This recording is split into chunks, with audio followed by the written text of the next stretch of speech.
Hello, this is Christina Barr, and you're watching Black Tea News.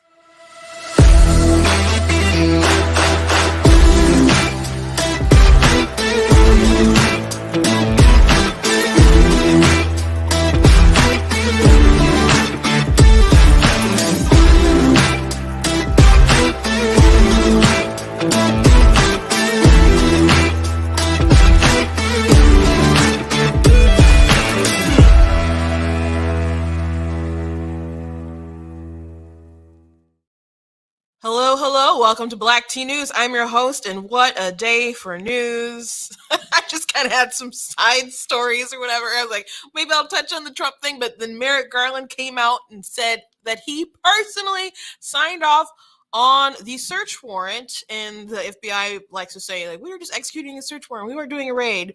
People who feel like their stuff was broken into and their stuff raided, like, they feel like it's a raid. So, but we see people kind of like shifting in the media, the language of what happened. But anyway, yeah, it's people were saying it didn't make sense if it didn't go up the ladder, that it's too big of a thing not to have some kind of upper level person to have signed on it. So at the very least, Garland would have had to have known about it. And how the White House is kind of dodging it kind of seems like they did maybe know about it too, but we at least know that Garland had something to do with it. And it could be that Biden didn't he didn't sign off on it, and they protected him, shielded him from it, so there's no kind of impropriety there. But we just don't know. Maybe we'll never find out. But what we do know right now is Garland made a statement. We'll play his video, go through it, and he did not take questions. It is what it is, and I guess they're not going to comment until there's more information that they feel is ready to come out as to why they did what they did, why they felt it was necessary, and what they found, and if they're going to conduct any sort of more charges and stuff, or try to. But this is a really big deal. But at the same time, are we really surprised? Again, would have someone at his level would have had to sign off on it. It's too big. We're talking about a former president of the United States, someone who's like the front runner, we all assume is running. It's a safe assumption if you think that Trump is running in 2024, and he's the presumed nominee. He, of course, will have to go through primaries because there's a bunch of different people interested in the race, but he is the presumed person. So this is a big deal. And as a matter of fact, if Biden knew about it and stuff, it's equivalent. I would say it's equivalent to the reasons why they said Trump had to be impeached the first time, and we went through that the other day. So we'll be talking about that. There was a mother who was suing, I guess, Sesame Place or Park or whatever, because there was a viral video of the character Rosita, a mascot, and she was waving in the crowd, and it looked like she kind of dissed two black little girls. And so the mother is suing for $25 million. I'm not kidding. And it's such a dumb story. And I just want to go through it because people keep saying that racism is in such high demand, but there's such a low supply of it. So these are the things in our world that we focus on.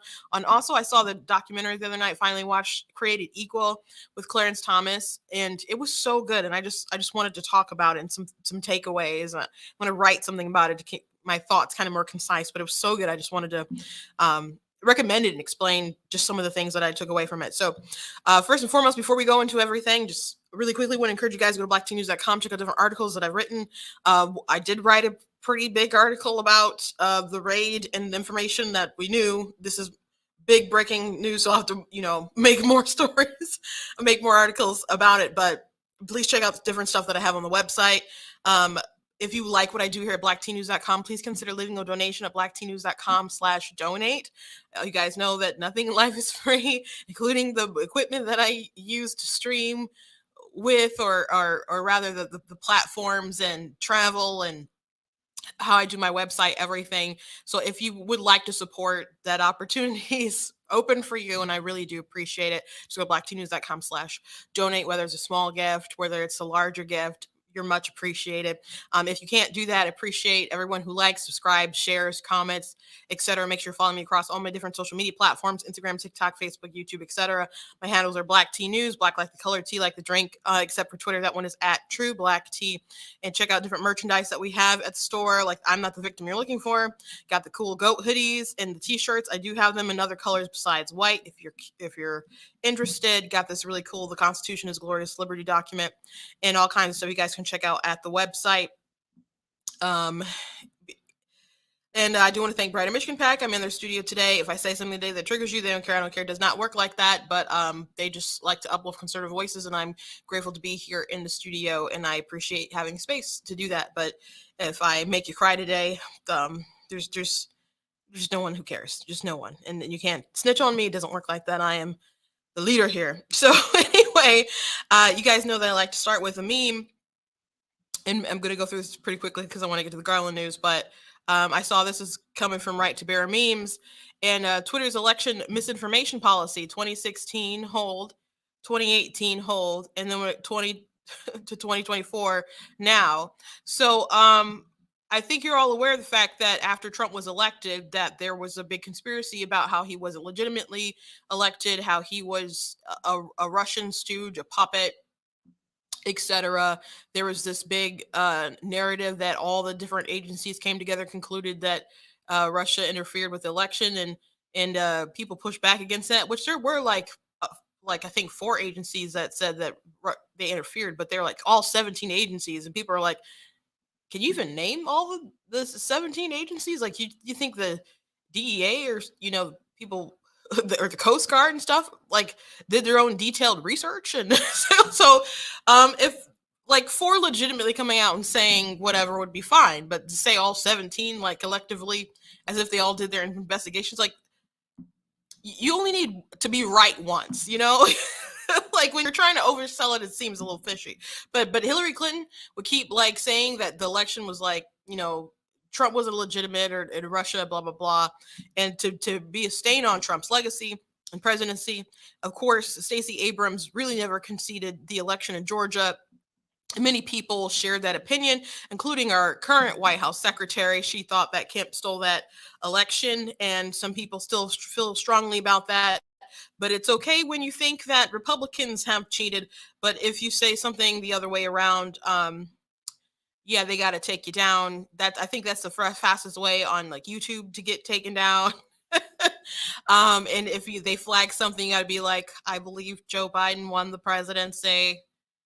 I'm not saying you got to, and then they'll release your stuff. But yeah, it's crazy that how policies are obviously one-sided. It's not like they went back in time and started flagging people's tweets that still exist about 2016 or 2018, the Georgia race. It's particularly the 2020 election that they will not allow any sort of misinformation about. So people were talking about Twitter because they announced like starting today, they're going to start pushing their misinformation or election related stuff up and evolving around the midterms, which then work out too well some of their policies during the main election, because of course Twitter did lock out the New York Post for posting a real true article about Hunter Biden's laptop, for example. But anyway, let's move on. So Merrick Garland had this bombshell announcement. He did not take any questions, but let's go ahead and watch his video. I'm not gonna play it straight. I'm sure I will interrupt in a moment. The video, hold on, did not download. 1 second. Oh, sorry.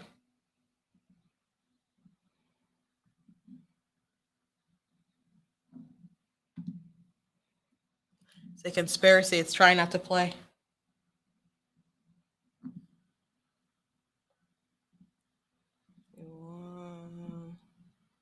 There we go. Here we go.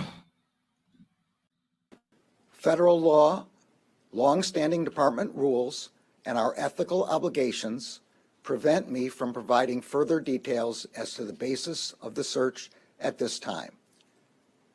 There are, however, certain points I want you to know.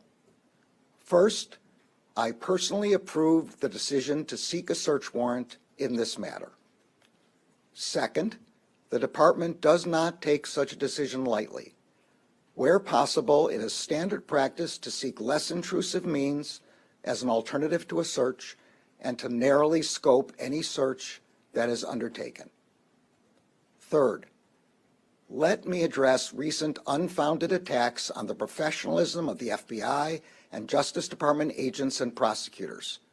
I will not stand by silently when their integrity is unfairly attacked. So, this is a funny statement considering that he stood by silently while people were illegally and trying to intimidate and Justice Kavanaugh and other justices and didn't do his job. So he stood by silently with that.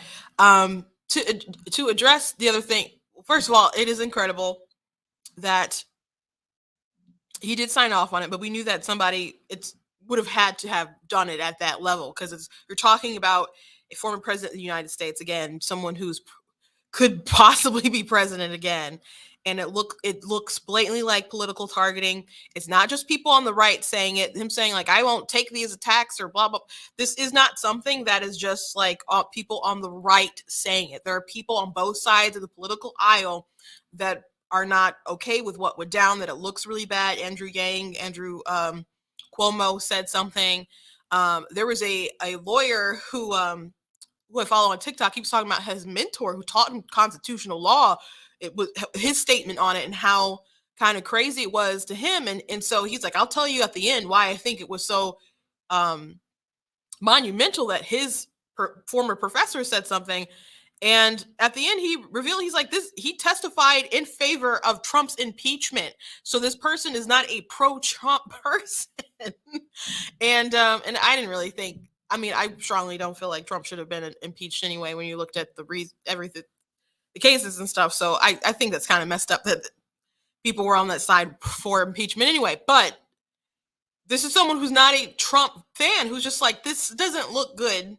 It just doesn't look good as far as the level of aggression that they rose to for this. And it does look like political targeting. Overall, it's not good for our country, and it has to be bigger than a records dispute. And there was at least some level of cooperation. I'm assuming that there's probably was a level, let's be fair, a level of not cooperation, just who we're dealing with, but there at least was some level there. So it seemed like way too aggressive. So it is unprecedented. And I don't know if they'll have a good reason, ultimately come out with a good reason to why they had to take this sort of action. And I don't think they took it lightly. That doesn't mean that it was the right action to take. And he's talking about integrity. Some people will question if I just wrote a Facebook status. I'm like, he personally signed off on it. And I said, and I'm sure that it's personal. This is someone who could be on the Supreme Court serving right now. Thank God he is not. But he's not on the Supreme Court, and he was picked to be the Attorney General. Now, I think part of him being picked as Attorney General is Democrats are like Republicans meme, and Democrats play tit for tat with your government. So Republicans will meme their way. They have all these memes about Merrick Garland. There was this big joke about Merrick Garland being dead. Like Republicans, they meme. Biden's like, you know what? This guy's going to be the Attorney General. That's what they will do stuff like that. They play, y'all, we playing checkers, they playing checkmate, chess with your darn government, with your lives. That's what they do. So he was supposed to be on the Supreme Court, though. Obama nominated him, Republicans blocked him, and Trump getting elected killed any other aspirations or dreams he might have had on getting on that court. And was like, this is withdrawn. So I'm not gonna say that he totally took that person. Well, he had to have taken it personal. I'm not saying that that solely is like affecting his what he decides to do, but it's something you can question. It's something you can question because again, this is a really aggressive tactic. And then there's the fact that Merrick Garland has like really spotty integrity, right? Everyone was like, "Oh, he's such a paragon of virtue and blah blah blah." When they wanted him to be on the Supreme Court, but again, we talked about how the White House coordinated with the National School Board Association to write a letter to request the DOJ to use things like the Patriot Act against people who are really concerned parents. And there was an example which Governor Youngkin pointed out in that letter to request this sort of these tactics against these people. There was a father whose daughter was sexually assaulted in a bathroom, and he wanted to know what was up. Went to a meeting. They lied and said that kind of stuff wasn't happening, and he eventually got like rowdy, and he was taken away in handcuffs. And this is a father whose daughter was sexually assaulted. You can imagine, or hopefully you can imagine, and you don't have to ever be in that sort of position. But he got a little upset and he was dragged away in handcuffs. His picture with his belly all hanging out because his shirt was pulled up, all plastered all over the place, ignoring the very important context of that. But that ended up in a footnote as, hey, this is why we need to label these people domestic terrorists. So Garland does not make the best decisions, the best choices. Another thing that people were flipping out about, what Garland, he when he wanted to come out and warned the state attorney generals and stuff not to block access for gender affirming care, which, mind you, gender affirming care, talking about giving kids hormones, puberty blockers, things that could make these kids sterilized for life. And the Health and Human Services, the White House and stuff, directives for like gender affirming care, they do also include things as small as like changing your name and your pronouns, but they also include things like getting surgery, double mastectomies, and having your stuff down there rearranged.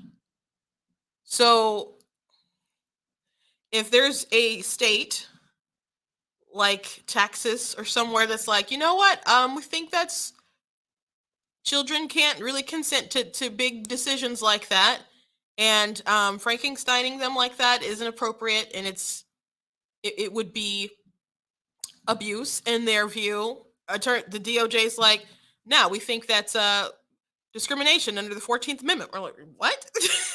But that's the route that they're going. So and there's other things that Garland has done that's made him pretty questionable. So he's not some good big paragon of virtue, and people have reasons to distrust him. But I'm gonna let him talk a little bit more before I remind folks of some other stuff. The men and women of the FBI and the Justice Department are dedicated, patriotic public servants. Every day, they protect the American people from violent crime, terrorism, and other threats to their safety, while safeguarding our civil rights. They do so at great personal sacrifice and risk to themselves. I am honored to work alongside them. This is all I can say right now. More information will be made available in the appropriate way and at the appropriate time. So, and then he didn't take questions. So that's a statement. I guess that's going to be the statement for now. And he's not wrong. I respect people who go out there, do all the training, put their lives on the line to just do the work. But we do know that some of these organizations have been just politicized. They may believe in protecting the people, et cetera, blah, blah, blah. But that doesn't mean that they have an ideology that's not influencing them to take measures that they shouldn't take. When Trump was incoming as president, there were people at the FBI who knew that they were so shady against Trump that people started taking out like liability insurance in case they were sued by, I guess, by Trump and stuff. Once they found out all the stuff that they had done to him, people knew that they were not on the up and up, above board with some of the stuff that was happening. You talk about Carter Page, you talk about the FISA warrants, the Steele dossier, some of the actions and stuff that Comey had, that Comey did. Like Comey, like admitted how he set up Michael Flynn to basically get to the point where they could try to come after him and not have the legal representations of like the White House, how they said, he like to talk about it, laugh about it. He's like, I sent them there, blah, blah, blah. Knowing that it was too early to kind of maybe be too early before he kind of got under the White House's wing of executive protections and legal stuff. So a lot of stuff that they had to fight on their own. So they're not always above board with things. And they can be trying to pursue justice in their way, but that doesn't mean your subjective view of justice is the fair justice or justice considering everyone's true rights. So I respect law enforcement, but that doesn't mean that everyone within law enforcement is doing a good job or that someone isn't going to betray your rights or something like that.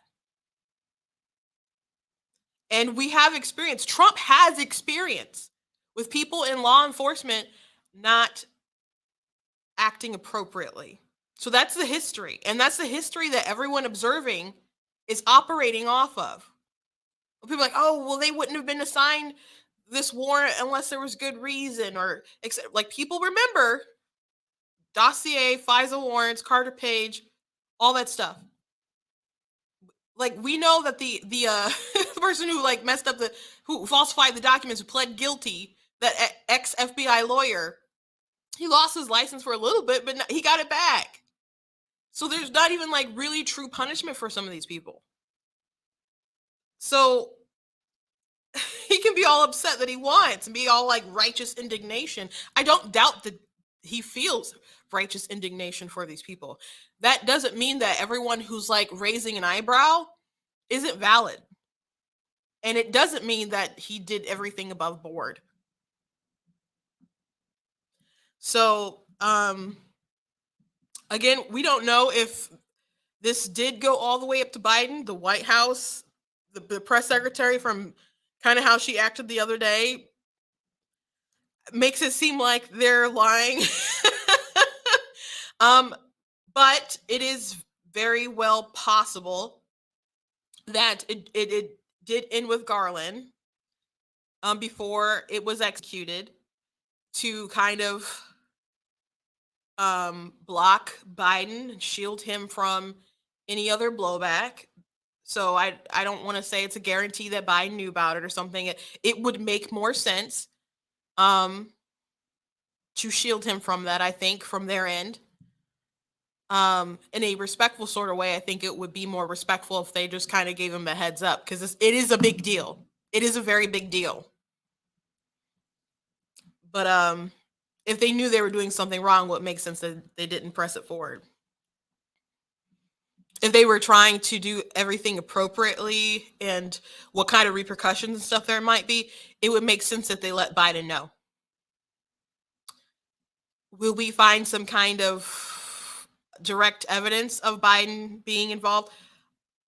Even if he was, I don't know.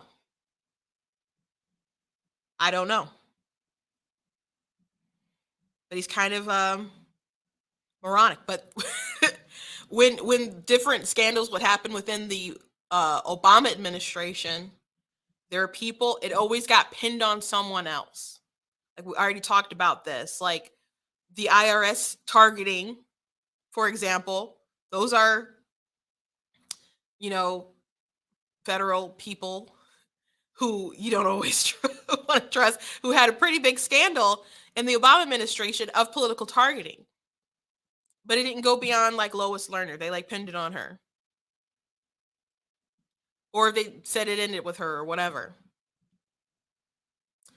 Who knows if that's true or not? She could have just been acting within her own ideology of what she deemed was the correct thing to do.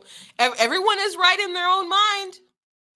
If you don't, that's why a lot of people say you have to subscribe to some kind of higher authority than yourself. But a lot of people think that they are their own gods and they can make their own rules on what's moral, what's not. So when you feel comfortable making those sort of judgments and you see people that you think are just their ideology is so toxic and they're wrong, and Democrats go around saying that Republicans literally have no empathy.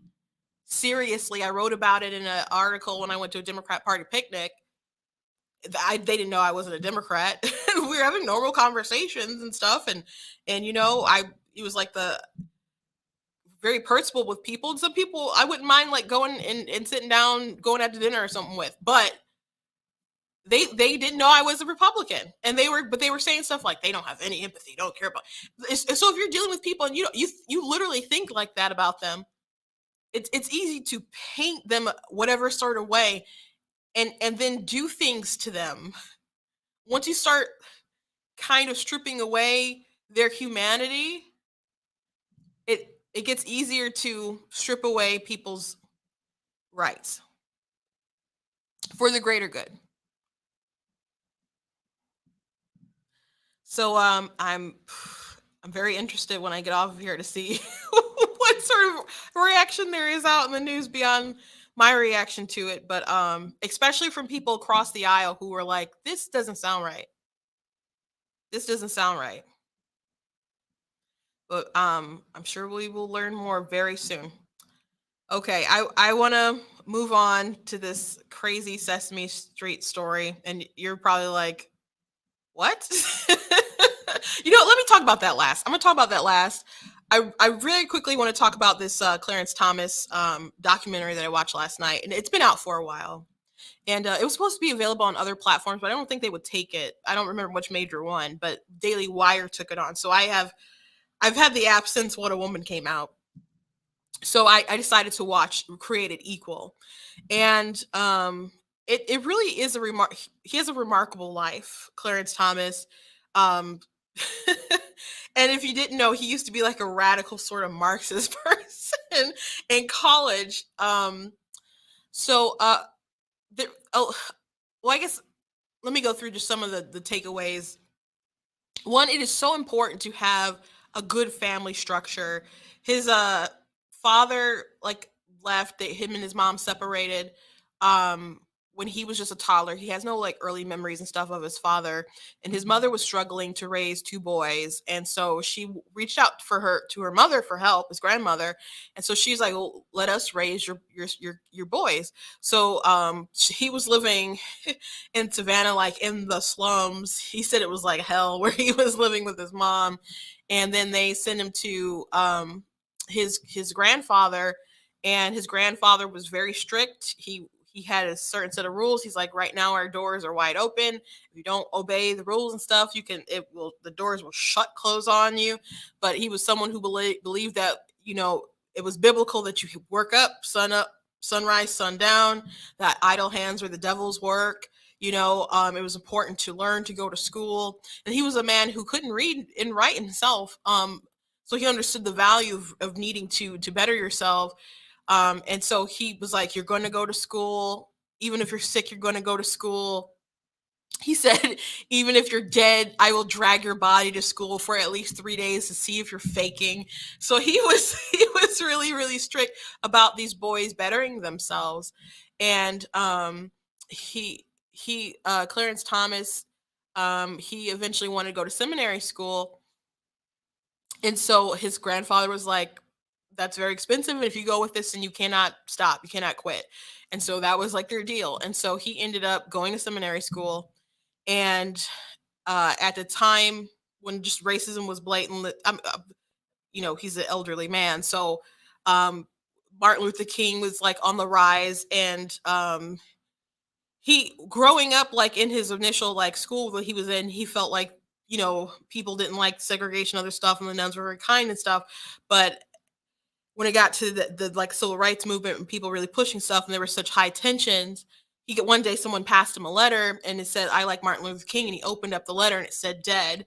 And when Martin Luther King was shot, he heard people saying, "Oh yeah, that's good." And so he's like the only black kid among all these white kids. And so he just was disgusted that he felt that the church wasn't speaking out more against racism. So he ended up just being turned off. And so he decided to quit. And he came home and faced his grandfather. And his grandfather was like, "Okay, you got to go," because he decided to quit. And like immediately he had to leave. So he ended up going back with his mom. And then his only door open was a school, college, Holy Cross. And he was just like full on Marxist. He got with other radicals. And basically, where religion used to be in his heart, he replaced racism, and race became his new religion. And he thought people who weren't as angry and radical as him were cowards. Like his grandfather was a hardworking, good man, maybe a little tough, but he thought of him as a coward. And when he would come home, they get into these big arguments. And his grandfather was just like, "You went up north and became an educated fool." And he's like, "This isn't how I raised you," etc. Blah blah blah. And Clarence Thomas was going into like different rallies and stuff that came out, I guess, in riots and stuff, with demanding that political prisoners like Angela Davis get released and stuff. And so after one event where there was like tear gas and all the kind of other stuff, he just was in disbelief of what he had become a part of. And he said he allowed himself to get swept up in an angry mob for no good reason other than he was angry himself. So then he went to the chapel. He said a prayer. He's like, "God, if you take this anger out of my heart, like I'll never put it back in there." Which I thought was a really fascinating prayer, because if you know anything about Clarence Thomas, he's everyone will say, whether they're on the left side of the court, right side of the court, that he is the nicest guy. He's the one who will send you flowers if someone dies. Like will make sure that if you're sick, he'll check up on you. He knows everybody's name. So people say he's this nice, sweetest guy. So it's kind of hard to imagine how angry he used to be, how full of hate he used to be, and so far left that he used to be. And so after he graduated college, he ended up getting a job with the only person who had offered him a job. He graduated at Holy Cross, and then he went to Yale. And then after he graduated there, the only person who would hire him was a Republican senator. And he detested the idea because he was a Democrat and still like a leftist. And but he needed a job, so he took the job. But and he's like, he was a really nice guy, but at the same time he was a Republican, and it was so hard for him to get over that. But he took the job. And so he himself was concerned about, he was working in attorney general office, and he was concerned about if he got cases involving black people, because to him he kind of felt like black people were like political prisoners, I guess, of the system. And then, but then as he got cases that poured in, he would see black on black crime. And he's like, to other people might have been obvious, but a lot of the things that are committed against black people are done by other black people. And so he said it was like a road to Damascus moment, just looking at the facts, looking at the data, and how we're like his people are victimizing each other. And it wasn't just you know the white man just causing all this distress, like people within his own community were making these decisions to do this stuff. So he saw started opening his eyes to kind of the socialization experiments that the left was doing, and didn't think that they were really working out too good. So when he got another job when the senator went on to become a senator, because he left the AG, became a senator. And so he got like other kind of corporate jobs, and then he ended up going and following the senator off to DC, and got some other sort of jobs and stuff too. And eventually he got the nomination to go to DC Circuit Court, and then he was nominated to the Supreme Court, and people were gunning for him immediately. And so something I thought was so fascinating, the NAACP at first said that they were going to stay out of it. They were just going to be non-committal. And then they got a letter from the AFL-CIO, IO, which is like Americans Unions, and they said that they needed him to oppose Clarence Thomas, and they needed him, the NAACP, to oppose him because other groups needed the cover for him. So I guess it wasn't okay to attack the black man unless the other black people were okay with attacking the black man first. So once the NAACP did it, it was okay for all these women's groups and etc., like these white women, to pile on to the black guy, which I think is so interesting because you see that all the time. And maybe a week ago, maybe 2 weeks ago, we played a clip on here about MSNBC, and they attacked Herschel Walker. And we're saying he's not an intelligent man, blah, blah, blah, but this is how Republicans want their black folks, just to be like an empty vessel, et cetera, blah, blah, blah. Now, Herschel Walker is, I don't think he's a good candidate. I do hope he beats Warnock, because Warnock is just not good for America. Just to be blatantly frank. But what I find interesting about MSNBC and other rhetoric that they've had, and I played a clip from during the 2020 convention, and they had panelists talking about how there weren't any reputable black people there. They weren't talking about issues that they should have been talking about, which they mentioned like Kyle Rittenhouse, etc. And I'm just like, that wasn't a racism thing. So they're reading into things. And if you don't agree with their ideals of racism, then you're just not a legitimate black person. And so, but their idea is that Republicans need these particular black people who are their tokens to kind of run cover, and they'll say their ideals, and it's in the races behind them are so happy that these black people are pointing out certain things. But I'm like, don't they realize that MSNBC is using those people like Joy Reid, and I can't remember Cross, I can't remember her first name, who's a host on MSNBC, and all those other panelists. They use them to be racist, so you can have the white liberals say, Tim Scott, he's not a real black man. Joe Biden can get up and say, well, if you don't vote for me, you're not really black. So it's nothing new. It's nothing new. So I thought it was so interesting that Clarence Thomas was made aware of the fact that people needed the NAACP to delegitimize him so they could go ahead and viciously attack him.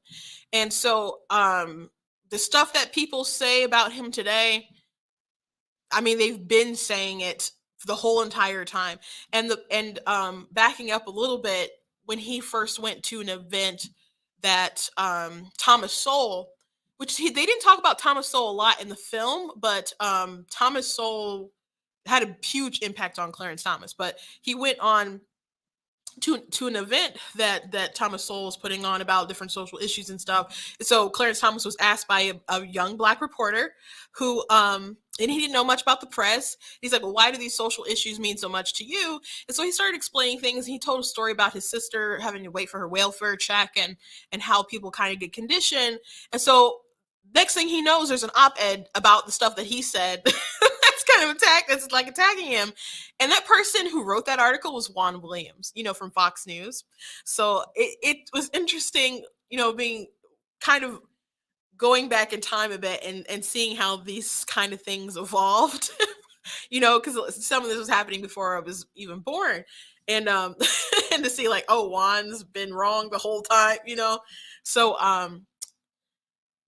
every time Juan is on Fox News, I'm so annoyed. But there are people when he's not there and they have a different kind of liberal on the show. I'm like, they're worse than Juan. Bring Juan back. But Juan makes me so mad a lot of times. So anyway, back to the hearing. His commentary, like on Joe Biden and other people, were just really funny. So he got through, of course, his confirmation hearing, and then there was the news about Anita Hill, and the FBI at first showed up to his place and were like, have you ever tried to date Anita Hill, blah, blah, blah, and asked questions. She's like, no. And so the FBI looked into it, and they didn't find any sort of corroboration from the stories, and so they didn't think there was any there. But the story or whatever got leaked, and then it became a huge thing in the press, and then you had the big hearing that happened. And so I've seen many clips of that hearing, but I didn't see quite as much as from different sections that they played in the documentary. But he gave his testimony first about it, and they had her come and do it, speak, which my mom sat down and watched the whole thing basically with me, and she remembers Anita Hill hearing. And mind you, my mom was not a Republican at the time, and neither was my dad when this whole thing was going down. And but she remembers that no one believed her, and the polling, I think, like only a quarter of Americans ended when they did polling ended up believing her and believed Thomas over her, which is interesting because people were like, they had such a animosity in the press and stuff against him, and in the end they believed him over her. But one senator, a Republican senator, asked her, like, it doesn't make sense to me, or it's very strange, like, why, if you think this person was sexually harassing you, that you would have a relationship afterwards when you didn't have to be like under their thumb, and that you would call them like 11, like, several times, like 11 times maybe it was, and then drive them to the airport and other stuff. Like, that doesn't make any sense. And so I think that sort of reasoning, people were like, yeah, that doesn't make much sense. Or whatever. So they believed him over her, and he ended up being confirmed. So but his wife though was behind him the entire time during those hearings, and so she said it was so infuriating to her watching these people try to destroy her husband, and one of those people is Kennedy, and she knows what he did. And I'm talking about like the Chappaquiddick, like he was driving and he was with a woman, and the car went over the bridge and stuff, and he let her like drowned to death, and like left it kind of be a secret or whatever. She was like, probably, I don't know how long she was alive, probably struggling in that car with that little bit of oxygen. But what a horrific way to die. And then they called him the Lion of the Senate. So she's like seeing them have all these lies toward her husband, and watching people like Kennedy just questioned his integrity and all this stuff. It was really, really interesting.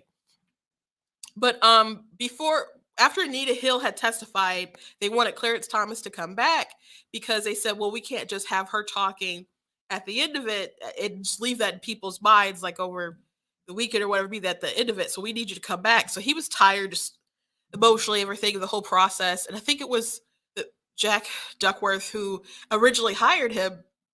I think that was a senator, same senator, who had him just come in his office, like take a nap or whatever. So he was just kind of reflecting on how he felt, how he's being treated. He compared it To Kill a Mockingbird, and the black man in there who was accused, and he said that he felt like it was a high tech lynching, and the senator was like, okay, write that down. Say, if that's how you feel, then say that. And so if you watch the clip of when Joe Biden asked, like, do you have any opening words, before he didn't even like finish the question, Clarence Thomas just comes right out the gate talking about how awful the process is and how poorly they treated him. And he says the line about the high tech lynching for uppity Negroes, well, he said uppity blacks. And when, and I've played the clip on here many times before, but after he says it, there's kind of like a silence, and the Democrats are kind of looking around a little bit. And to me, it kind of reads like, oh crap. that was quite a statement. And and Clarence Thomas was like, no seat, no job is worth this, but I would rather die than withdraw from this process. So of course he ended up getting confirmed. And even when he was confirmed, people tried to undermine him. There was like Time magazine, I think it was, had a cartoon of him shining Scalia's shoes. Mad TV, I think it was, had David Allen Greer, kind of him being like the one who was serving the other justices, and like he was just a dumb person who wasn't contributing, when he's written, I think, more opinions than anyone else on the court, I believe. So now, not overall, but I think anyone who was like currently serving on the court. So it's crazy how they try to undermine someone who just thinks the wrong sort of way. And it's amazing because he came from the perspective of being that angry black leftist, angry at the system, angry at the man, etc. And he noted in his hearing, I haven't been attacked by Klansmen. I haven't been this blah blah blah. It's like it's this process that has harmed me. And he talked about in the documentary about like it's like the white liberal is the one who's like committing the high tech lynching. And I it just rings so true. So I think it's a really really important documentary. He talked about how he ended up coming up with his judicial philosophy. You know, he's a originalist. Scalia called him a bloodthirsty originalist. He talks a lot about natural law and how he came up really really came to have that be his judicial prudence. So it's a really great film. I it would make such a good biopic if someone wanted to make a real life movie. I don't know if there's people that honest in Hollywood who would do it justice. Like just thinking about like if they had a scene when he was like the angry Marxist talking to his grandfather who instilled all these great values into him, but he just betrayed them. And he's like, "This isn't how I raised you." And it would just be such a good film if someone just made like a straight up film about it. But I don't know if Hollywood could muster up that much honesty for such a great man who they wildly oppose. Because I've seen other films, like I don't think I've seen a good Margaret Thatcher film, for example. So I just it was really good. So anyway, it's on the Daily Wire's app. I think everyone should watch it. I'm probably gonna watch it a few times, and I think there's really something to take away from it. But it's so sad how they try to belittle you if you just think differently, and it's something he's had to go through his whole life. But my mom was so tickled about people who were like protesting against him and for the Roe v. Wade stuff. And she's like, "Pfft, basically, this is a piece of cake, all the stuff that he's gone through in his life, especially with the hearing." And I'm like, well, I don't think they were really trying to influence him. I think they were really targeting trying to get someone like Kavanaugh to change their mind. And because I think, I mean, that the one person assassin was going after him. And it really did seem like they were targeting Kavanaugh more in the news, which Garland, by the way, just let happen. Um, but watching like the flashbacks of like his trial versus like living through seeing what they did with Kavanaugh, I think Kavanaugh's thing was worse than what happened with Anita Hill because her story, it was just you knew in both situations they were really trying to destroy their lives, but the kind of stuff that they accused Kavanaugh of was like insane. Like hearing them freak out about the stuff that Anita Hill was alleging, they were like, "Oh, this is so bad. This is so bad." I'm just like, that is nothing compared to like Kavanaugh being some kind of gang train rapist. The stuff they're accusing him of was just insane. So they super, super amplified the craziness with the Kavanaugh story. I do think what Kavanaugh went through was worse, but the racial stuff that Clarence Thomas had to deal with is pretty amazing. And before we talk about the Sesame Street thing, I'm going to play this quote of Clarence Thomas that I still have in here. It's just really good philosophy with life. So I'm going to go ahead and play it and then move on. You can be in the middle of a hurricane, or you can be on a calm day. North is still north. You could be in a thunderstorm. North is still north. People can yell at you. North is still north. It doesn't change fundamental things. And in this business, right is still right, even if you stand by yourself. Such a good quote. Such a good quote. And that's how I view a lot of life. Like if I always say if I have to be alone and stand on what's right and truth and stuff, I'll stand alone if I have to. So thank God for him. My sister did correct me. I said it was Mad SN. Think I said it was Mad TV. The skit that they mocked him, I think it was SNL. But David Allen Greer and Jim Carrey were in the skit. But Yeah, it was just terrible, the kind of stuff that they had against him and still have against him. Anyway, speaking of ridiculous racism, did you guys hear about this story? And apparently this is a phenomenon that people are trying to do now, make a big deal of. There was Rosita, a Sesame Street character who was bilingual and I think Mexican. She's like a blue person though, but I think she's Mexican. So there was a mascot, and she was at a parade or whatever, and it looked like she snubbed two black kids, and it's made all the kind of rage. And so this mother now is suing them for $25 million. So I'm gonna play the clip.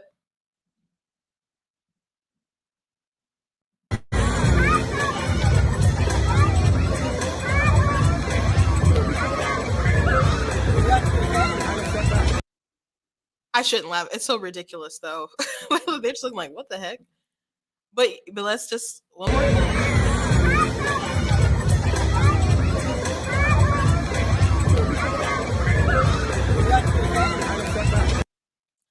So according to the mascot, she was, first of all, when people are in these costumes, they have blind spots, like big blind spots. There's just maybe some kids they won't be able to see. Like, I've never had to be in a big costume like that, but people in different comments and stuff are like, I've had to do stuff like that. Sometimes you just can't see. So that character, and mind you, their eyes are just like one way, so you can't really gauge. They were looking at someone in the crowd and they wanted them to hold their child, and they don't do stuff like that. So they claim when they were like, no, they weren't looking and directing that toward these two kids. They were looking towards someone else in the crowd. But apparently that does not matter. Not in the least bit. To people, and people are saying, oh, there's other incidents and blah blah blah, and people can make mountains out of molehills if they want, man. So there's like a real person in there. People make mistakes, but they don't care. They're suing 25 million for this, claiming racist mascot ignored their kids. Now, in this park, Sesame Place, the Daily Mail is reporting this. Sesame Place has canceled their character Rosita by banning her from meet and greets and daily parade after a family launched a 25 million lawsuit against the park. So again, there's a real person in this suit. So do they still have a job? Did you fire them for not actually being racist toward these kids and just telling other people in the crowd no, and it just looked like that? Is that what happened? Or you're just canceling your whole entire character? And just like, no, our Mexican character is too problematic for the blacks. Like, so it's so bizarre. There's a real person in there who may have or maybe did not make a mistake or was just doing their job, and you're letting everyone's feelings dictate how you're disciplining your employee, which they're making everybody go through all kinds of training and other stuff. They issued 2 different apologies, and it's not good enough for people, and they're suing. DailyMail.com can reveal that the bilingual Muppets from Mexico is slowly being erased from the theme park in Philadelphia, with staff claiming she has been removed in the wake of the controversy. A mother slammed the character as racist. The character is racist, not the person inside who made the decision. The Mexican Muppet is racist. The Mexican Muppet is racist after filming Rosita seemingly ignoring her daughter and niece as they reached out to the character during the parade last month. Side note here. I got into a big thing a couple weeks ago. I mentioned how I wasn't fond of the Namor in the Wakanda Forever film that they're doing. And people had a reaction to me saying I wasn't okay with it, or I've seen this character. I've had posters of him. I would like him to kind of resemble the story and the likeness of someone I'm accustomed to. And everyone was basically like, you're a POC. How dare you not like inclusion? And so I thought that was a weird kind of response to people. I'm like, I don't understand why you can't see my perspective, or if you disagree with it, why can't you just be okay that I feel that way? Why do you have to be so aggressive against it? But But it's like they're telling me you're black. How dare you think differently than we say you can? And it is also weird because I'm like, okay, even if you say POC, I should be okay because someone is Mayan. I'm like, their kind of ethnicity isn't my ethnicity just because we're brown. And I'm like, when you say POC, you just mean not white people? Like, we should just be happy when there's no white people? Is that what people mean by it? So I'm just like, your brown ain't my brown. I'm like, it doesn't make sense to me. So I'm bringing that up because they're mad at this Mexican Muppet. These black women can't just like I thought people of color couldn't be racist because of institutional blah blah blah. But no, it's different when it's a Mexican Muppet. They can be all kinds of racist to little black children. This story is so stupid.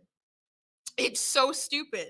The two little girls eagerly reached out to the blue character who was introduced to expand the diversity of Sesame Street, and now they've canceled her. Who they should just be happy she's there, I've been told. Who has been shaking her finger at them before allegedly hugging the little white girl next to them. Multiple buildings with the costume characters' faces on them have been reportedly remained closed since the incident in July, with staff claiming she has been canceled. Rosita's Consia restaurant has been reportedly closed for weeks despite the busy summer period. So so anything with this character's face, they're just like, it's just canceled. It's just canceled. So this is insane. $25 million. So I just can't imagine feeling so absolutely entitled in life that I would go this route to sue someone because a Muppet didn't wave to my child. And I can't imagine raising such weak people that I would want to teach them that it's okay to sue someone because you didn't get a hug from a Muppet stranger who's been hugging other little children who've been God knows where. It doesn't make any sense to me. I'm not that kind of person. I don't have kind words for the mother. I don't. I think this is genuinely pathetic. Pathetic for her part. And I understand racism is a good grift, I guess, nowadays. If the park doesn't fight this and say, we will give you $0, they're making a big mistake, making a huge mistake. And they're saying, well, other people are coming out and saying stuff. People can invent all kinds of feelings and want up and down all day long. But you know what? Employees, if you have a genuine discrimination thing, that's one thing. But there are a lot of assumptions out there. But when you go to a place and you expect some kind of service, you have to understand that workers are not also your slaves. The kind of service that I give to you as an employee is between me and my employer. So if the Sesame Park or whatever found that employee was doing a bad job, they should correct that employee, or they should fire them. They should fire them. But you coming in and expecting that you can just you are entitled for that person to behave in whatever way towards you. That it's a safe assumption, but they don't owe you anything. You're not entitled to that. So thinking that you have the right to sue someone for $25 million because they didn't hug your child. I can understand how kids will be upset with that, and they're saying the kids are going to be in therapy or they're going to seek some therapy for kids. You just tell them to get over it. You just tell them to get over it. You could have went up to them later and been like, hey, can you please like hug my child or something? But just to film it and put it on social media, expect everyone to have all this kind of outrage and then sue somebody for $25 million. It's ridiculous. Sometimes you're disappointed in life and you have to learn to deal with it. Sometimes you get disappointed in life and you have to deal with it. Sometimes your heroes disappoint you. Sometimes, do you know what sucks? Like watching someone on TV and going to a Comic-Con and learning someone's a jerk or something. That sucks, but you get over it. You have to get over it. And people get disappointed. Sometimes people never really get over it, I guess, but time moves on. Time moves on. Those kids might not even remember that eventually. They're, 6? But if you can get $25 million, I guess you can get $25 million. But I don't know, principles, ethics.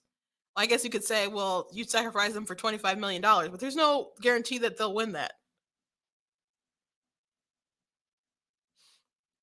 but to cancel a Mexican character, and again, I thought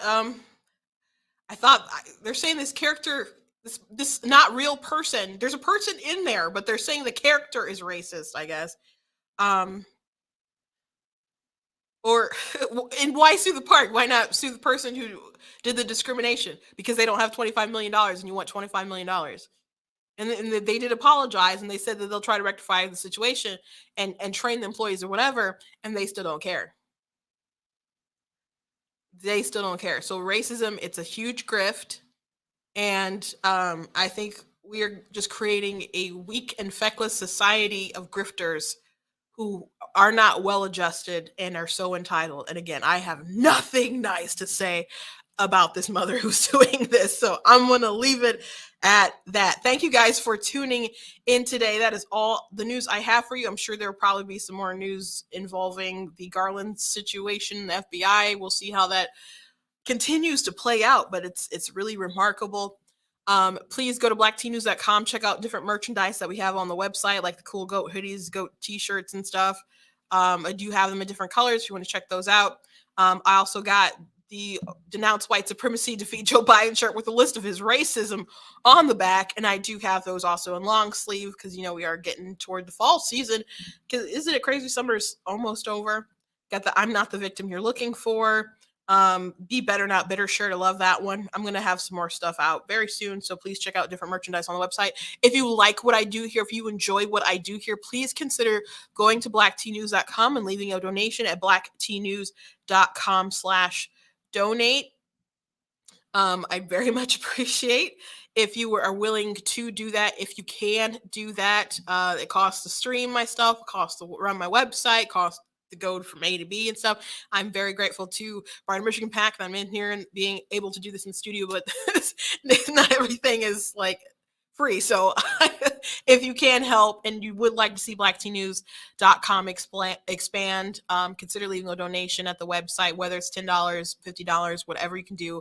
Very much appreciate it. If you cannot do that, I appreciate everyone who likes, who shares, who subscribes, comments, watches live, adds people, tells them to watch it live, etc. That all very much does help. If you guys like to watch on Facebook, make sure that you're still subscribing on YouTube because that does help with like monetization and other stuff like that. So very much appreciate you guys following across all different platforms and going to the website, dropping in your email, all that good stuff. Very much does help.